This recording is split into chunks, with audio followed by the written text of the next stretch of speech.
안녕하세요. 제 사연을 들려드리려고 합니다. 누구나 인생을 살다 보면 생각지 못한 위기의 순간을 마주하곤 하죠. 한치 앞을 모르기에 때로는 무섭게만 느껴지는 게 인생이고, 때로는 재밌게 느껴지기도 하는 것이 인생이 아닐까 싶습니다. 한 여자의 남편으로 살아가겠다고 다짐을 한 순간부터 그동안의 제 아픔과 힘들었던 모든 시간들이 끝이 나고, 이제는 행복한 시간만 남았다고 생각을 했습니다. 연애 시절부터 잔병치레를 많이 하던 아내는 저희가 결혼을 하고 첫째 아이를 임신하면서부터 급격하게 건강이 악화되기 시작했어요. 뭐든 다 해주겠다고, 행복하게만 해주겠다고 그렇게 프로포즈를 하고 아내와의 결혼을 시작했던 건데, 해줄 수 있는 게 아무것도 없다는 생각이 들면서부터 아내에게 매일같이 미안한 마음만이 가득했습니다. 아내는 몸도 마음도 너무 아팠던 상황이었지만 그래도 힘을 내서 치료를 열심히 받았고, 그 결과는 상당히 긍정적인 결과였어요. 우리에게 이제 더 이상의 아픔은 없다고 마음을 다잡고 임신 시도를 한 끝에 저희에게 행복이 찾아와 주었고, 그게 지금 제 아들입니다. 제 팔뚝만한 이 작은 아이를 아내와 제가 번갈아 가며 보살피면서 행복을 느끼고 있었습니다. 그런데 갑자기 아내가 평소와는 몸이 다르다며 고통을 호소하더군요.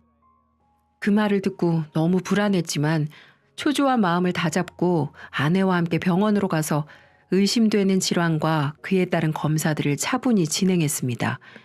워낙 잔병 치레를 많이 하던 아내라 이번에도 큰 문제는 없겠지 예상했었는데, 생각지도 못했던 유방암 판정을 받아버렸어요. 상황이 좋지 않았고 그 말이 너무 실감나지 않더라고요. 사실 우리나라 의학 기술이 얼마나 좋은데 말도 안 된다며, 다 괜찮아질 거라며 서로를 그렇게 위로하고 다독이면서 견뎌내려고 노력을 많이도 했습니다. 그렇지만 그 시간을 저희에게 그렇게 길게 주진 않더라고요. 야속하게도 아내를 너무 빨리 데려갔습니다. 아내가 떠난 슬픔을 온전히 느끼지도 못한 채 당장 저 핏덩이를 엄마도 없이 어떻게 키우면 좋을지 눈앞이 깜깜해지더군요.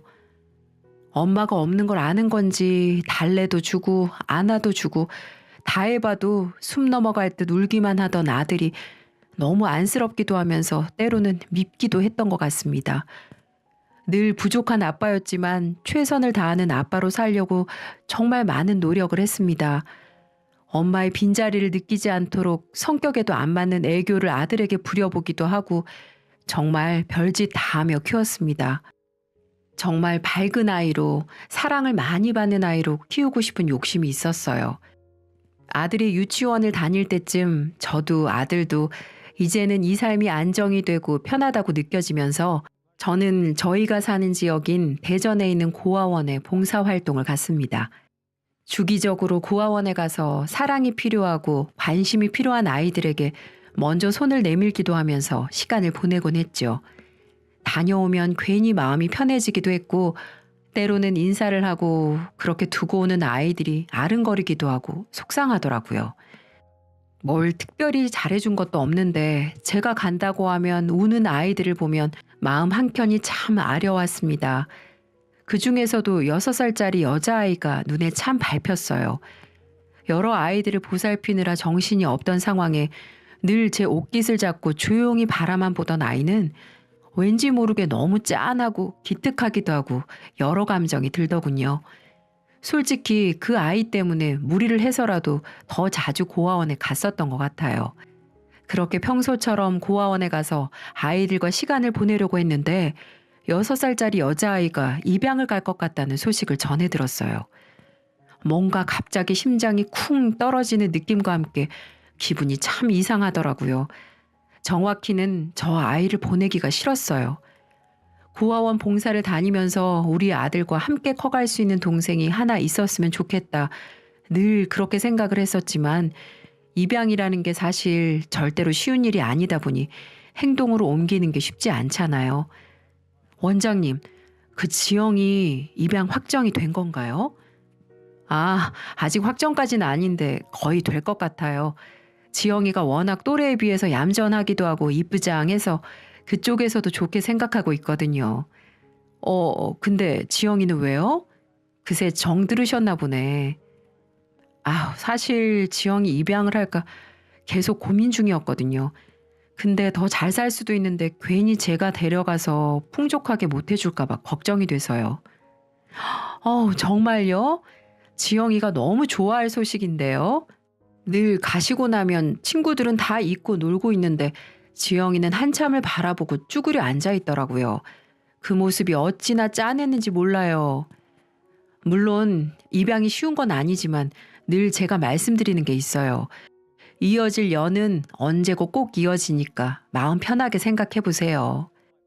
고아원 원장님께 제 의견을 내비추고 돌아가려던 길에 문득 원장님과 대화를 했을 때 제가 가고 나면 한참을 쳐다보고 있다는 말씀이 떠올라서 살짝 숨어서 지켜봤어요. 그런데 그 조그만 게 울지도 않고 멍하니 쳐다만 보다가 쭈그려 앉아서도 멀뚱히 참 오래도 보고 있더군요. 결국 고심 끝에 지영이를 입양하기로 결정했고 저희 아들과는 2살 차이 나는 가족이 생겼습니다. 민수야, 아빠가 말했던 지영이 기억나지? 인사해볼까? 안녕? 나 너 오빠 민수야. 이제 민수한테는 동생이 생긴 거고 지영이한테는 아빠랑 오빠가 생긴 거야. 우리 세 식구 잘 살아보자. 정말 다행인 건 아이들이 너무너무 잘 지내줬어요. 오직 아이들을 위해서만 살고 있던 저라서 해줄 수 있는 건 다 해주고 싶었습니다. 그게 꼭 금전적인 게 아니더라도 아이들이 유년 시절을 기억했을 때 우리 아빠는 참 자상하고 따뜻했던 사람이었다고 그렇게 기억을 해주길 바래서 귀찮고 아픈 몸이어도 늘 일으켜서 아이들의 행복을 위해 행동했던 것 같네요. 홀벌이로 아이들을 키워야 했기 때문에 어쩔 수 없이 아이들을 혼자 두는 시간들도 생길 수밖에 없었고요. 그럴 때면 늘 마음이 불안하고 신경이 쓰였지만 가까운 곳에 아이들을 맡길 곳이 없어서 항상 아들에게 신신당부를 하고 일을 하곤 했어요. 제가 공장에서 주간, 야간을 격주로 돌아가면서 하고 있었기 때문에 주간 업무를 할 때는 크게 상관이 없었지만 야간일 때가 문제였거든요. 민수야, 아빠가 냉장고에 이렇게 해뒀으니까 꺼내서 먹기만 하면 되는 거야. 그리고 잘 때는 꼭 문 다 잠그고 자야 되고 밤에는 둘이 어디 나가면 절대로 안 된다. 아빠가 전화 계속 받을 테니까 무서우면 바로 전화하고 그럼 아빠 바로 올 테니까 알겠지? 우리 민수가 지영이도 잘 지켜주고 알겠지? 도저히 신경이 쓰이고 이건 아니다 싶어서 주간으로 근무를 바꿔버리긴 했지만 너무 길게만 느껴지더라고요. 그 와중에 그 작은 아들이 동생도 챙기면서 너무 씩씩하게 자리를 지켜줘서 고맙고 대견하고 정말 미안했습니다. 일을 주간으로 바꿨어도 열심히 돈을 모은 결과 작은 가게 하나를 차릴 수 있어서 아이들 학교 앞쪽에 작은 가게 하나를 차렸어요. 아이들이랑 가까운 곳에 있다 보니까 그때그때 아이들을 돌볼 수 있어서 좋았고 저희 가족만의 행복한 시간을 보냈습니다. 딸 자식 입양을 걱정할 때가 있어요. 사실 엄마도 없이 딸아이를 오빠 하나에 아빠가 있는 집에서 키울 수 있을까 하는 우려스러운 부분들이 한두 가지가 아니었지만 아이가 제 손을 잡아준 만큼 엄마 몫까지 부족함을 느끼지 않도록 해주겠다고 다짐했죠. 또 성별이 달라서 불편함을 느끼지 않도록 최대한 노력했고요. 성장기가 오고 부끄럽게 느껴질 수 있는 부분들은 늘 필요한 걸 준비해주면서 작은 손편지로 말을 대신했습니다. 제가 남자다 보니 자세히는 모르기에 여자 동창들한테 이럴 때 어떻게 해야 하는지도 물어보고 가장 좋은 상황으로 아이의 성장을 환영해줬어요. 그 덕분에 딸아이도 저에게 불편함 없이 잘 지냈고 아들과 저 그리고 딸아이 이렇게 정말 애틋하고 끈끈한 가족으로 지낼 수 있었네요. 크지 않을 것 같던 그 꼬맹이들이 어느덧 성인이 되어서 대학교도 들어가고 이제는 본인들 살 길을 찾는 모습을 보는데 괜히 눈물이 나더군요. 저는 대전에서 터를 잡았고 이미 가게도 하고 있었고 아이들은 취업 문제로 서울로 올라가야 할 상황이 왔습니다. 아빠가 곰곰이 생각을 해봤는데 말이다. 어차피 지영이도 민수 너도 둘 다 서울에 가야 하는 거니까 아예 그쪽에 투룸 하나를 마련하는 걸로 하고 중간 지점을 잘 정해서 같이 지내는 게 어떻겠니? 아무래도 아빠는 지영이 혼자서 지내는 게 마음에 걸린다. 아직 어리고 여자애라 걱정돼서 도저히 혼자 독립은 못 시키겠어. 아빠, 제 생각도 그래요. 지영이 아직 너무 어리고 더군다나 여자애라 절대 혼자서는 안 될 것 같고 아빠 말씀이 맞는 것 같아요.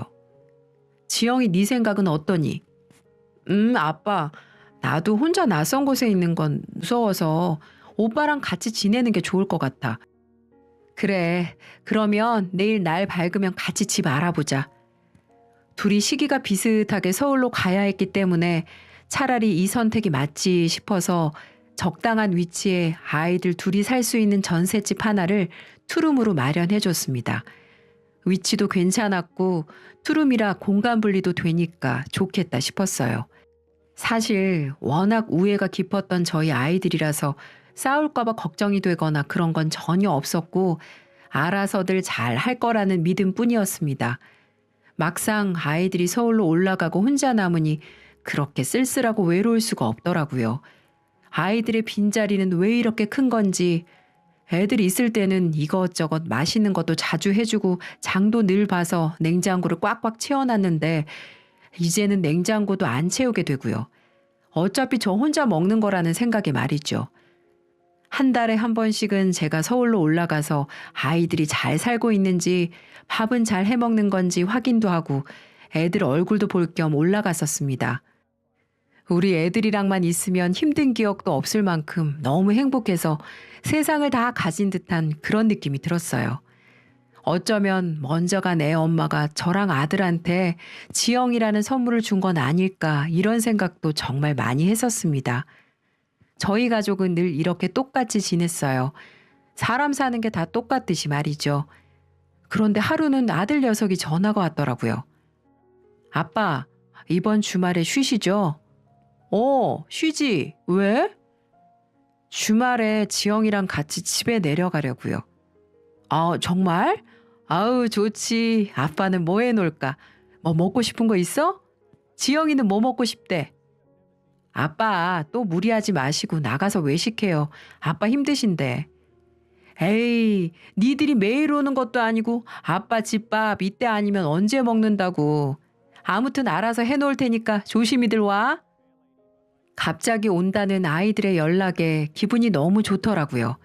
급하게 장도 보고 애들이 평소에 좋아하는 것들을 싹 해서 먹여야겠다 싶었죠. 그렇게 아이들이 왔고 저녁을 다 같이 배불리 먹고 오랜만에 이런저런 얘기도 하는데 지영이가 평소랑은 다르게 뭔가 기분이 안 좋아 보여서 걱정이 되더군요. 근데 지영이 너 무슨 일 있어? 왜 이렇게 표정이 안 좋아? 아니, 아빠 나 괜찮아요. 귀신은 속여도 이 아빠는 못 속이지. 뭐야, 회사 일이 너무 힘들어? 그런 거 아니야, 아빠. 그냥 몸이 조금 피곤해서 그래. 아빠, 우선 너무 놀라지 마시고 차근차근 얘기를 해볼 테니까 들어주세요. 아유, 벌써 심장이 아프다. 무슨 일이 있구나, 그지? 아빠 괜찮으니까 천천히 말해봐, 민수야. 처음에 지영이 봤을 때는 나에게도 아빠가 아닌 가족이 생겼다는 게 너무 좋았어요. 그리고 너무 예쁜 여동생이 생겨서 친구들한테도 자랑도 참 많이 하고 그냥 우리 가족도 2명이 아니라 3명이라는 게 어린 마음에도 좋았던 것 같아요. 그래서 동생을 만들어준 아빠한테도 너무 감사했고 저를 오빠로 잘 따라주는 지영이한테도 늘 고마웠고요. 그렇게 저에게는 아빠랑 지영이밖에 없으니까 더 우리 가족한테 애틋했고 늘 그렇듯 하나뿐인 여동생이라서 제가 정말 과하게 지영이를 챙겼거든요. 물론 당연히 여동생이라서 당연히 그런 건 줄 알았는데 아빠, 저랑 지영이 서로 진심으로 사랑하고 있어요. 당연히 안 된다는 거 알지만 손가락질 받을 거라는 것도 알지만 정말 지영이랑 결혼하고 싶어요, 아빠. 허락해 주세요. 뭐? 너 지금 무슨 소리 하는 거야 대체? 얘가 미쳤나 보네. 정말 내가 오래 살았다 오래 살았어. 너 지금 누구랑 뭘 한다는 거야? 미쳤니 니네 지금? 아빠, 오빠 말 맞아요. 저도 처음에는 오빠로 친오빠로 그렇게 좋아하는 줄 알았고 이게 당연한 거라고 생각을 했었는데 아니었어요. 시간이 지날수록 오빠에 대한 마음이 점점 커졌고 그걸 서로 확인한 후부터는 도저히 놓을 수가 없어요. 아빠, 진짜 제발 저희 허락해 주세요, 아빠. 죄송해요. 야, 이것들아. 내가 니네를 어떻게 키웠는데 이것들이 정말 내 몸 하나 어떻게 안 된다고 나 굶고 못 먹고 못 입어도 니네들은 남부럽지 않게 다 사주고 다 해주고 그렇게 키웠어 이것들아 내가. 근데 뭘 한다고? 절대 말 같지도 않은 일이고 그 감정이 헷갈린 거야 너네 둘 다.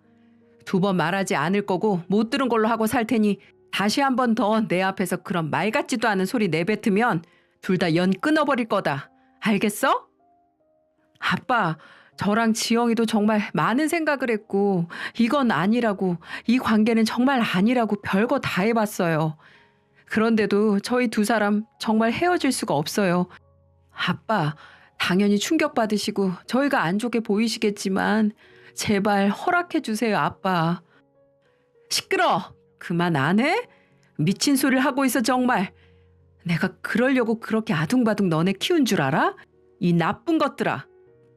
아이들과 대화를 하고 너무 충격을 받아서 아무런 말이 나오질 않더라고요. 대체 어디서부터 뭐가 잘못된 건지 바로잡을 수 없는 건지 절망적이었습니다. 너무 분노하고 허망했던 감정을 추스리고 아이들을 불러 다시 말했어요. 지영이 너를 내 호적에 올린 이상 너네는 절대 이루어질 수 없는 관계야. 그게 법적으로도 상식적으로도 맞아. 내가 그렇게 같이 살도록 한 게 너무나도 후회스럽구나. 그 집은 위약금을 물어서라도 당장 뺄 거고 각자 따로 살아라. 지원은 일체 없고 알아서 살아라. 내 생각에는 너네가 이렇게까지 찾아온 이상 쉽게 뜻을 굽힐 것 같지도 않고 우리 가족은 오늘부로 업다치고 나 혼자 살 테니 너희들도 알아서 살아라. 오열을 하는 아이들을 뒤로 한 채 매정하게 연을 끊자고 말했지만 다시 죄송하다고 미쳤었다고 말하며 돌아와 주길 바랬던 것 같아요. 그렇게 아이들은 올라갔고 그 집은 바로 전화를 해서 위약금을 물고 빼버렸습니다. 아내가 저 세상으로 떠났을 때보다 더 힘든 시간을 보냈어요. 밥도 안 넘어가고 아이들이 오는 날이나 제가 아이들 보러 가는 날이 아니면 쉬지도 않던 가게도 임시 휴업을 적어둔 채 집에서 술로 하루하루를 보냈습니다. 술을 너무 많이 마시고 밥을 제대로 챙겨 먹지 않아서 그런 건지 살도 너무 빠지더군요. 피로감도 너무 심했지만 술을 그렇게 마시는데 간이 무사할 리 없겠지라고 생각하면서 대수롭지 않게 여겼습니다. 여느 때와 다름없이 술을 마시던 그날은 유독 복통이 너무 심해서 이상하다 싶은 마음이었는데 배가 정말 너무 아파서 움직일 수가 없는 통증에 119를 불러서 응급실로 갔습니다. 평소에 딱히 아픈 곳이 없었기에 이것저것 물어보는 의사에게도 나는 아픈 곳이 별로 없었다. 근데 배가 지금 너무 아프다라고 말을 했고 기본 검사를 하겠다 해서 그러라고 했습니다.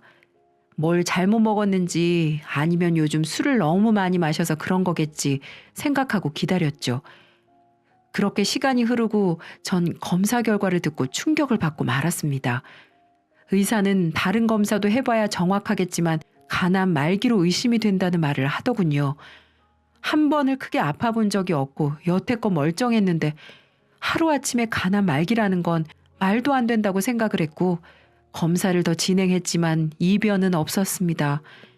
제 아버지께서 간암으로 돌아가셨는데 혹시 가족력이 있어서 그런 건 아닌지 걱정이 들기 시작하더군요. 지금 환자분 상태가 매우 심각하세요. 간 이식을 하루빨리 받으셔야 하는데 우선 가족분들 연락해서 오시라고 하세요. 가족분들 먼저 적합 여부 판단하고 가능하면 서둘러 간 이식을 하셔야 합니다. 도저히 답이 없었습니다.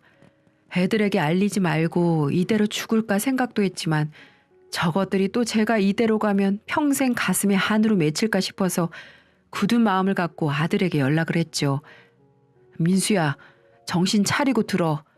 아빠 지금 병원에서 나온 길인데 간암 말기라고 하네. 간 이식을 하지 않으면 앞으로 몇 개월 버티지 못한다고 해. 아빠 그게 무슨 소리예요? 굳이 수술을 안 해도 상관은 없지만 내가 이대로 가면 너네들 평생 가슴에 대못 받고 살 것 같아서 연락했다. 아빠는 너네들이 간이식을 해주지 않아도 원망하지 않으니까 선택은 알아서들 해. 주말에야 올 수 있겠지 생각했던 아이들은 바로 다음 날 내려왔고 바로 아들 녀석의 간이식 적합 여부 검사들을 했어요. 저는 이때 몰랐는데 딸아이도 같이 진행을 했더라고요. 그 결과 충격적이게도 아들은 부적합 판정이 나왔고 딸은 나와 혈액형이 같고 여러 가지 검사를 해서도 이식이 가능한 수준이라고 했습니다. 하지만 막상 딸에게 이식을 받으려고 하니 나 때문에 창창한 앞길을 막는 것 같아서 두려워지기 시작하더군요. 그래서 전 간이식은 없던 걸로 하고 이것도 내 운명이니 내 운명은 그냥 받아들이겠다고 했습니다. 그랬더니 아이들은 출근도 하지 않고 몇 날 며칠을 찾아와서는 제발 생각을 바꿔달라고 울고불고 오히려 더 부탁을 하더군요. 이 못난 애비가 뭐라고. 너무 미안했습니다. 너무 마음이 아팠어요. 그리고 고맙기도 했고요. 아빠, 제발 내가 간이식 할게. 제발 그러지 마. 아빠 친딸이 아니어서 그런 거야? 그럼 지금까지 날 힘들게 키워준 건 뭔데? 이럴 거면 고아원에서 알아서 살게 놔두지. 왜 데리고 와서 내게 마음의 짐을 주려고 해? 어차피 사람 태어나면 다 죽는 건데 네 간까지 떼서 삶 연명한들 뭐가 달라지겠어. 아직 시집도 안 간 처녀 몸에 칼 대는 거 아니야. 싫다. 아빠 생각도 좀 해줘야지. 그리고 너 내 딸 맞아. 한 번도 널 내 딸이 아니라고 생각해 본 적 없다. 아빠, 그럼 우리 수술 받자. 나 아빠 딸 맞다며. 내 몸에 고작 칼자국 난 게 아빠 목숨보다 소중하다고 난 생각하지 않아. 아빠는 그만큼 내게 큰 기둥이고 버팀목이야. 그러니까 아빠, 이렇게 빌게. 내 소원이야. 다시는 아빠가 싫어하는 행동 안 할 테니까 우리 수술 받아서 우리 가족 예전처럼 화목하게 살자. 아빠 없는 이 세상은 내겐 큰 의미가 없어. 너무 눈물이 났어요. 평생 부모 얼굴도 모르고 태어났는데 그동안 보살펴줬다는 이유 하나만으로 날 이렇게까지 생각을 해주다니. 그날 얼마나 딸을 부여안고 울었는지 모릅니다. 결국 전 딸과 그날 밤 하루 종일 이 얘기를 한 끝에 수술을 받기로 결정했죠. 웃기게도 얼마 전까지만 해도 그렇게 미웠던 아이들인데 저 아이들을 두고 간다고 생각하니 너무 마음이 저려오더라고요. 그리고 아직 끝을 맺지 못했다는 생각도 들고 또 솔직히는 조금 더 살고 싶었습니다. 참 못났죠. 수술 날짜를 잡고 저와 딸아이 그리고 아들 녀석은 하염없이 눈물을 흘리며 수술실로 들어갔고 다행히 수술은 성공적으로 무사히 끝이 났습니다. 저랑 딸아이는 앞으로 죽을 때까지 관리를 하면서 살아야겠죠. 그게 저 혼자 몸이면 괜찮은데 딸아이 몸에 흉지게 한 것 같아서 가슴이 미어지더군요. 간이식을 해준다는 게 정말 쉬운 결정이 아닌데 아무리 내가 지 아빠라지만 참 다시금 눈물이 앞을 가리네요. 아이들도 회사에 휴직계를 낸 상황이라 집에서 같이 요양을 하면서 지냈습니다. 다시 예전에 우리 가족으로 돌아온 듯 웃기지만 행복하더라고요. 생사가 오고 가고 딸아이의 큰 희생을 받아 연명을 한 저는 많은 생각이 들더군요. 정말 딱 마지막으로 아이들과 대화를 나눠보고 결정하기로 했어요. 민수야, 지영아, 우리 예전에 다 같이 살았을 때처럼 너무 좋지 않니? 물론 몸은 많이 힘들어도 아빠는 너네 코 올리게 시절도 문득 떠오르고 세월이 참 야속하다 싶다. 언제 이렇게 다 큰 건지 누구 아들 딸인지 모르게 참 잘 자라줘서 아빠가 너무 고마워. 아빠가 딱 마지막으로 부탁하려고 하는데 아빠는 마지막 순간까지도 우리가 지금처럼 이렇게 가족이었으면 좋겠는데 제발 마음을 돌려줄 순 없겠니? 정말 수도 없이 생각을 해봤지만 그건 안 될 일이다. 너네가 뭐가 부족해서 남들 손가락질 받고 살아. 제발 다시 생각해주면 안 되겠니? 아빠, 진짜 수도 없이 생각했어요. 저희가 쉽게 변할 거라면 아빠한테 이렇게 말씀드리지도 않았을 겁니다. 아빠도 지영이도 우리 가족인 건 변함없어요. 저랑 지영이 정말 아빠밖에 없고 저희가 실망시킨 만큼 정말 보답하면서 살게요. 제발 저랑 지영이 있는 그대로 받아주시면 안 될까요? 아빠, 저도 한 말씀 드리면 여자들은 시집 가버리면 출가 외인이라고 하는데 전 그러고 싶지 않아요. 그냥 오빠와 아빠와 평생 같이 함께하고 싶어요. 제게는 오직 가족은 두 분밖에 없으니까요. 절 낳아주신 부모님은 절 버리고 가셨는데 다시는 제 소중한 사람들 잃을까봐 두려워요. 그 말을 듣는데 하염없이 눈물이 흐르더군요. 얼마나 저 아이에게 어릴 적 그 시절이 아픔이고 외로웠을까. 다 큰 성인이 돼서도 저런 얘기를 할까. 흐르는 눈물을 주체를 못하겠더라고요. 불쌍한 아이. 부모 얼굴도 한번 제대로 보지도 못했던 불쌍한 내 딸. 항상 사랑이 그리웠고 소중한 사람을 잃고 싶지 않아 전전긍긍대던 내 딸을 보며 전 결국 아이들의 결혼을 허락해 주기로 마음 먹었습니다. 애초에 제가 만든 인연이기에 책임도 제가 지는 게 맞다고 생각을 했어요. 어쩌면 이 두 아이들은 처음부터 그런 감정이었던 건데 내가 가족으로 묻고 있던 건 아닌 건지 정말 많은 생각 끝에 결정을 했네요.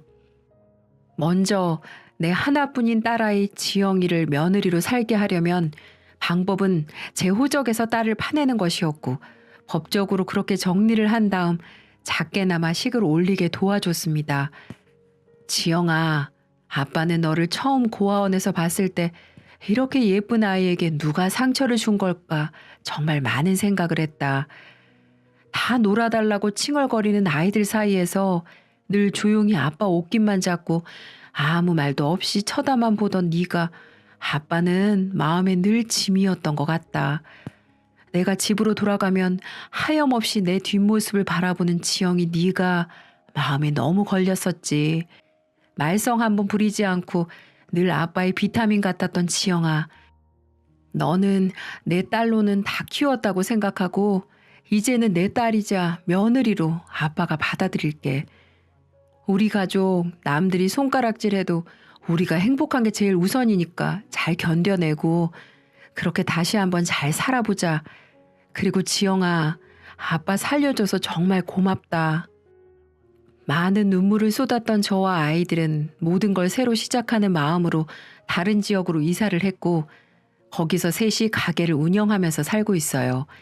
아무래도 제가 몸이 예전 같지 않아서 혼자 가게를 하는 것도 버겁고 그냥 저희 세 식구 다시 예전처럼 같이 살고 싶었습니다. 이런 제 뜻을 아이들도 흔쾌히 수락해줬고 서울에서의 모든 생활을 정리하고 함께 가게 된 거죠. 여전히 제 딸이지만 며느리가 된 지영이와의 관계에는 달라질 게 사실 없어요. 원래랑 똑같이 그렇게 투닥투닥 하면서 살고 있네요. 시간이 흘러 제가 이 아이들을 두고 세상을 떠나더라도 솔직한 심정으로는 이제 걱정이 되지 않습니다. 멀리 돌아온 우리 가족을 소중하게 지키면서 자리를 다 만들어주고 제 할 일이 끝나면 그때는 편안하게 눈을 감아보려고 합니다. 제 사연을 보시고 많은 분들이 질타를 하실 것 같아서 조금 망설여지긴 했지만 결코 쉽지 않았던 결정이었으니 질타보다는 부디 저희 세 식구 제가 죽는 날까지 무탈하게 행복하게 살 수 있도록 바래주세요. 모두 건강 꼭 잘 챙기시고 좋은 일들만 가득하시길 바랍니다.